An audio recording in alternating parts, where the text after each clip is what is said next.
这台最美奔驰轿跑奔驰 S500普配，本来打算提前去四川九寨沟住着，防止国庆堵车，没想到第二天去地库开车却趴下去，上车打着火也升不起来，于是联系到 4S。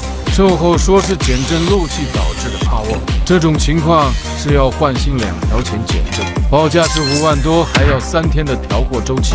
车主想尽快的修复回去，于是四处询问修理厂，都说修复不了。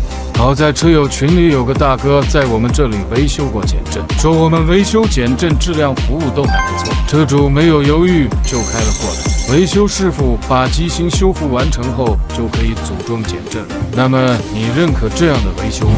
只要3位数就可以搞定，你觉得合理不合理？修减震找小焕靠谱。